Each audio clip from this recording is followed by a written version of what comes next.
이 시간 우리 함께 하나님 말씀 함께 보도록 하겠습니다. 하나님의 말씀 잠언 2장 1절에서 9절 말씀입니다. 잠언 2장 1절에서 9절 말씀을 한 절씩 교독해서 보시도록 하겠습니다.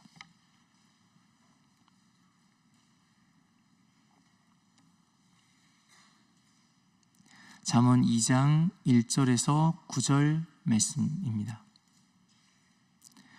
내 아들아, 네가 만일 나의 말을 받으며 나의 계명을 내게 간직하며 내 귀를 지혜에 기울이며 내 마음을 명철에 두며 지식을 불러 구하며 명철을 얻으려고 소리를 높이며 은을 구하는 것 같이 그것을 구하며 감추어진 보배를 찾는 것 같이 그것을 찾으면 여호와 경외하기를 깨달으며 하나님을 알게 되리니 대저 여호와는 지혜를 주시며 지식과 명철을 그 입에서 내심이며 그는 정직한 자를 위하여 완전한 지혜를 예비하시며 행실이 온전한 자에게 방패가 되시나니 대저 그는 정의의 길을 보호하시며 그의 성도들의 길을 보전하려 하심이니라. 함께 봅니다. 그런즉 네가 공의와 정의와 정직 곧 모든 선한 길을 깨달을 것이라. 아멘. 무엇보다 새벽 이 시간에 한 주를 시작하는 이 시간 가운데 하나님 앞에 먼저 나오고 그리고 기도로 이 한 주를 여시는 우리 모든 성도님들 한 분 한 분 가정과 상황 위에 하나님께서 선하게 일하시는 은혜가 가득한 한 주 되시기를 주의 이름으로 축원드립니다. 저는 어릴 적에 부모님이 읽으라고 시키셔서 말씀을 봤던 것 같습니다. 그런데 부모님이 여러 가지 중에서 제일 강조하면서 많이 읽으라고 말씀하시는 성경이 있었습니다. 성경 66권 중에서도 유독 그 한 가지를 많이 읽으라고 강조하신 성경이 있었습니다. 바로 잠언이었습니다. 왜 잠언이었을까요? 한 달이 대충 31일 되니까 한 달에 한 번 읽기 딱 좋아서였을까요? 물론 그렇기도 하지만은 항상 그렇게 말씀하셨습니다. 잠언을 읽어야 하나님의 지혜를 얻을 수 있다. 하나님 주시는 지혜를 얻기 위해서 잠언을 꾸준히 반복해서 계속 읽어라 라고 말씀하셨던 기억이 납니다. 굉장히 자녀가 지혜롭지 못한 것이 이렇게 표시가 났나 봅니다. 사람들이 지혜를 바랍니다. 지혜롭기를 원합니다. 지혜롭고 싶지 않은 사람은 아마 거의 없을 것입니다. 왜 그렇게 사람들이 지혜를 구할까요? 잘 살고 싶어서가 아닐까 생각됩니다. 아주 단순하게 표현하면은 지혜는 어떻게 하면 잘 살 수 있을까입니다. 우리가 한번 생각해 보겠습니까? 우리는 잘 살기 위해서 그 지혜를 구합니다. 보통 우린 잘 살기 위해서 필요한 무언가를 배웁니다. 그리고 잘 살기 위해서 열심히 또 노력합니다. 원시시대의 강변에 해변가에 사는 그런 사람들을 보면 생각해 보면 물고기를 잡아서 이들이 배를 채우고 연명을 하면서 살아갔을 것입니다. 그런데 물고기를 잡는 법을 그 노하우를 배운다면은 사실은 더 배부르게 살아갈 수 있을 것입니다. 잘 살 수 있습니다. 근데 물고기를 잡는 법을 배워서 그것도 열심히 연습하고 훈련합니다. 그래서 낚시의 달인이 된다면은 그냥 배부르지 않게 사는 정도가 아니라 부자로 떵떵거리면서 살 수 있었을지도 모릅니다. 잘 살 수 있게 됩니다.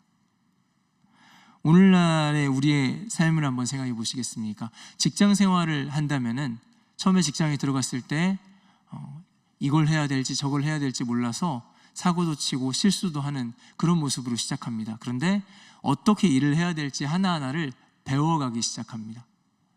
그렇게 일하는 법을 배워서 점점 잘할 수 있게 되고 일 처리가 깔끔해지기 시작합니다. 그리고 배우는 것뿐만 아니라 심지어는 열심히 노력하기까지 합니다. 열심히 일하는 것을 노력해서 어떻게 일해야 될지 노하우를 가지게 됩니다. 그 노하우가 우리 안에 쌓여갑니다. 점점 인정받게 되고요. 그리고 승진하고 점점 좋은 대우로 옮겨지게 됩니다. 잘 살 수 있게 됩니다. 이것이 우리가 일상생활에서 마주하게 되는 좀 더 잘 살 수 있는 지혜입니다. 그러면 성경은 여기에 대해서 무엇이라고 할까요? 우리가 그러면 그 지혜를 어떻게 하면 얻을 수 있을까요?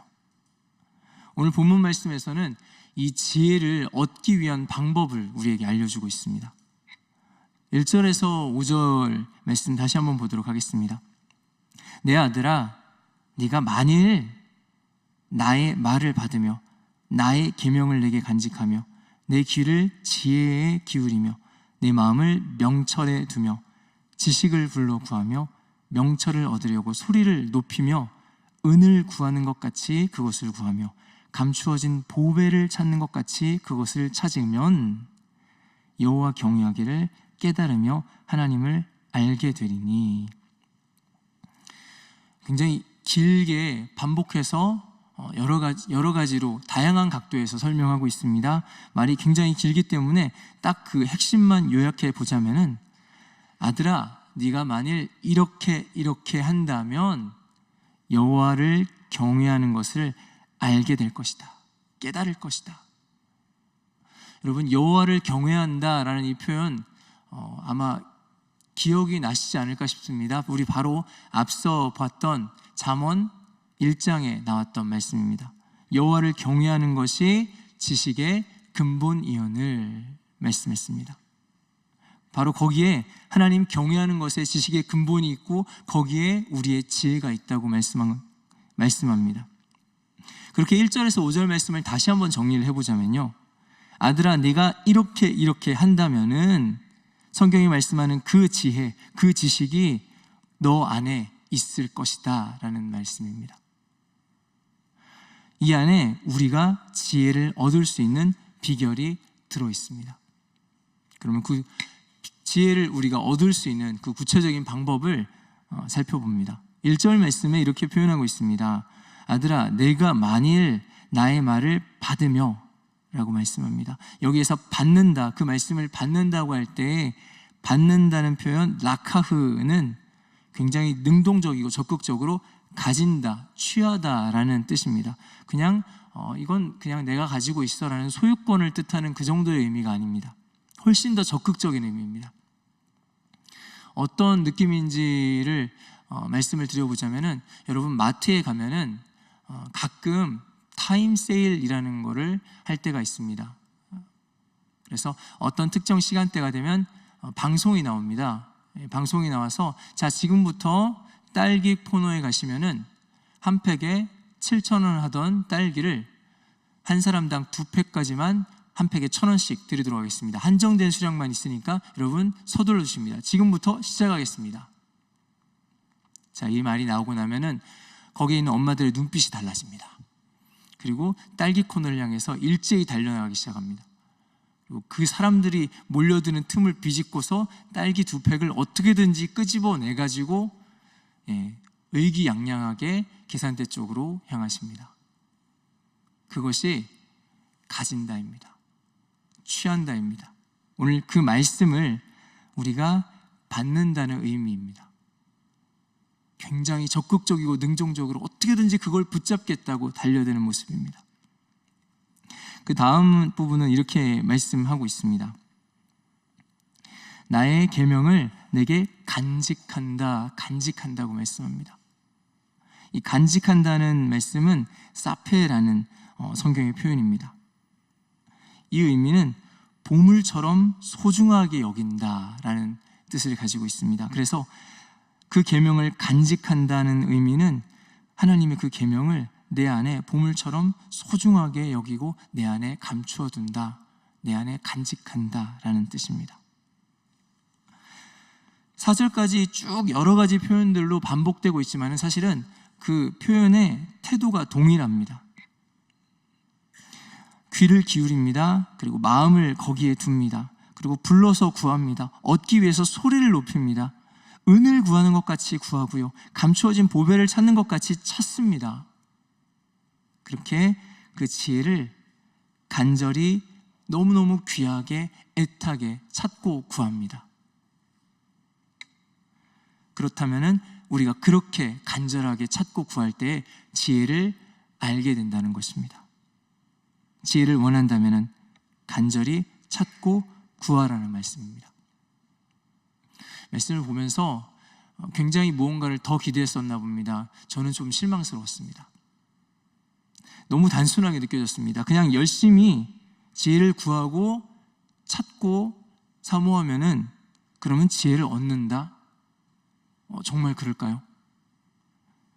세상의 방식과 크게 다를 바가 없어 보였습니다. 열심히 노력하고 간절히 찾고 구하면 얻을 수 있다. 정말 나의 간절함과 노력만 있으면 우리가 지혜를 얻을 수 있는 것일까요? 하지만 오늘 말씀이 다행히 여기서 끝나지 않습니다. 우리가 지혜를 얻는데 가장 중요한 것은 아직 등장하지 않았습니다. 6절에서 8절 이렇게 말씀합니다. 대저 여호와는 지혜를 주시며 지식과 명철을 그 입에서 내심이며 그는 정직한 자를 위하여 완전한 지혜를 예비하시며 행실이 온전한 자에게 방패가 되시나니 대저 그는 정의의 길을 보호하시며 그의 성도들의 길을 보전하려 하심이니라. 앞부분에서는 좀 희미하게 드러났던 분이 확실하게 전면에 등장하고 계십니다. 여호와 하나님이십니다. 그가 등장하십니다. 그래서 6절에서 8절 말씀을 역시나 짧게 줄여보자면 하나님은 이런 분이야 라고 말씀하고 있습니다. 하나님 우리에게 지혜를 주시는 분이야 라고 말씀하고 있습니다.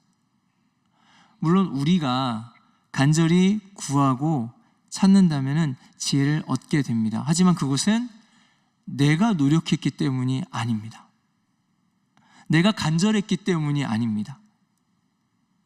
지혜의 주인 되시고 지혜의 근원 되시는 우리 하나님께서 우리에게 지혜를 주고자 하시는 분이시기 때문입니다.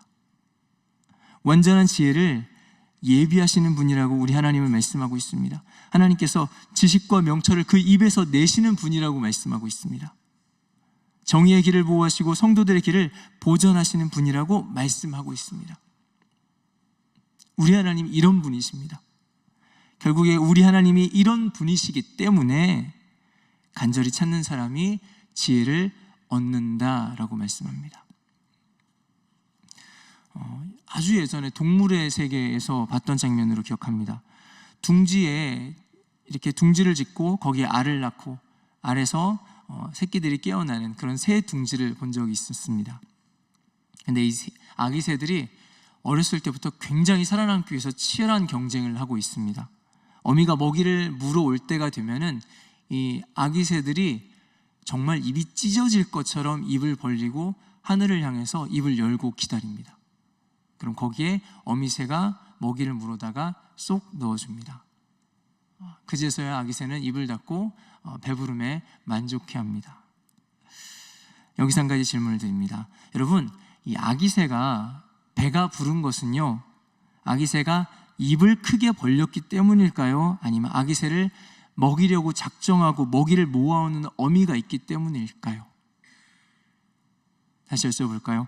이 아기 새가 배가 부른 것은 아기 새가 입을 간절히 크게 열었기 때문일까요? 아니면 아기 새를 먹이려고 작정하는 먹이를 물어오는 어미새가 있기 때문일까요? 다르게 질문해 볼까요? 여러분, 우리가, 저와 여러분이 그 지혜를, 성경이 말씀하는 그 지혜를 얻는다면은 그것은 우리가 간절히 구했기 때문일까요? 아니면 우리에게 지혜를 부어주시려고 작정하시는 하나님이 계시기 때문일까요? 우리가 지혜로운 인생을 사는 데 있어서 가장 중요한 것은요, 우리 하나님이 어떤 분이신가입니다. 우리 하나님이 우리에게 지혜를 주시려고 작정하는 분이시라면 우리는 구할 때 지혜를 얻을 수 있습니다. 6절에서 8절에서 말씀하시는 그 하나님이 그런 분이시기 때문에 우리가 구할 때에 지혜를 얻게 될 줄 믿습니다. 세상의 지혜는 그렇습니다. 주로 어떤 정보나 이해력이나 아니면 어떤 일들을 잘할 수 있는 노하우 같은 것들을 세상의 지혜라고 말합니다. 그래서 세상의 지혜는 전문가를 찾아가면 얻을 수 있습니다. 혹은 인터넷을 찾아도 얻을 수 있습니다. 하지만은 성경이 말씀하는 지혜는요, 철저하게 우리 하나님께로부터만 나오는 줄 믿습니다. 당연히 성경이 말씀하는 이 지혜는 오직 하나님과의 관계를 통해서만 지혜를 구할 수 있습니다. 말씀의 결론입니다. 결국에 성경에서 말씀하시는 이 지혜 찾기의 핵심은 하나님과의 관계입니다. 정말 그런지 확인해 볼까요? 1절에서 4절 말씀에 하나님을 넣어서 한번 읽어보겠습니다. 지혜나 지혜를 표현하는 그런 단어들에 하나님을 넣어서 한번 읽어보겠습니다. 여러분 한번 같이 들어봐 주시겠습니까? 내 아들아, 네가 만일 하나님의 말을 받으며 하나님의 계명을 내게 간직하며 네 귀를 하나님께 기울이며 네 마음을 하나님께 두며 하나님을 불러 구하며 하나님을 얻으려고 소리를 높이며 은을 구하는 것 같이 하나님을 구하며 감추어진 보배를 찾는 것 같이 하나님을 찾으면, 너무 자연스럽게 5절과 이어집니다. 그러면은 여호와 경외하기를 깨달으며 하나님을 알게 되리니. 찾고 구하는 자를 만나주시는 하나님, 그 하나님께서 이 모든 지혜의 근원이 되십니다. 결국 우리에게 지혜로운 삶의 가장 중요한 포인트는 우리가 하나님과 어떻게 관계하고 하나님과 어떻게 동행하고 교제하는가입니다. 하나님께서 우리에게 지혜를 주시고자 작정하시는 우리 하나님이십니다. 그래서 사람들이 때로는 보물찾기를 하는 것처럼 각자의 자리에서 어떻게 하면 지혜로운 삶을 살 수 있을까? 이렇게 하면 좋을까? 저렇게 하면 좋을까? 고민하고 찾습니다. 하지만 성경이 말씀하는 이 지혜를 찾는 유일한 길은 오직 우리 하나님과의 관계 안에 있습니다. 하나님과 함께하는 것, 그 안에 지혜가 있습니다. 말씀을 보면서 참 감사한 것이 있었습니다. 약하고 모자란 사람도 하나님과 관계할 수 있다는 사실이었습니다. 너무 다행이었습니다. 우리가 많이 배우거나 굉장히 똑똑하거나 아니면 우리 가운데 어떤 전문가들이 즐비한 그런 인맥이 든든해야 하는 것이 아니었습니다. 약하고 모자라고, 심지어는 그보다 더 부족해도 상관없습니다.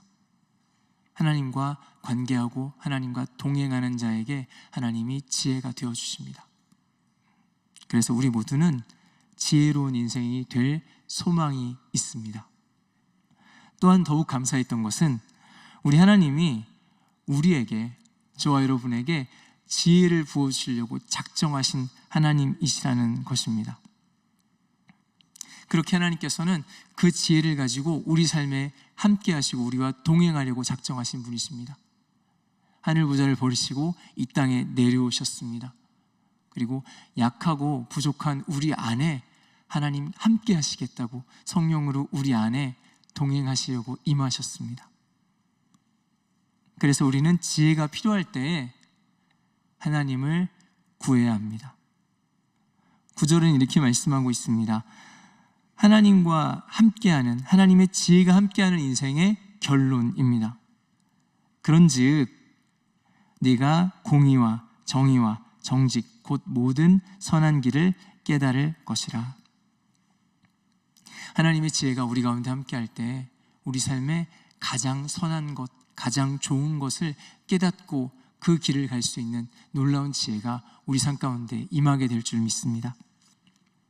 오늘 하루도 지혜의 근원 되시는 우리 하나님을 구하고 하나님과 동행함으로 하나님이 주시는 가장 좋은 길, 가장 선한 길, 지혜의 길을 갈 수 있는 저와 여러분들 되시기를 주님의 이름으로 축원드립니다. 기도하시겠습니다. 우리 함께 기도하실 때 하나님, 이 세상의 어떠한 지혜보다도 우리 안에 하나님과의 관계를 통해서 참으로 지혜로운 인생 살기를 원합니다. 우리 가운데 하나님 말씀하시는, 성경이 말씀하는 이러한 지혜로운 인생 살 수 있는 은혜를 허락하여 주시옵소서. 함께 기도하시고 우리 각자의 기도 제목을 위하여서, 또한 각자의 교회 공동체를 위하여서, 또한 나라와 민족을 위하여서 우리 함께 주여 한 몸으로 짓고 기도하다가 돌아오도록 하겠습니다. 기도하겠습니다.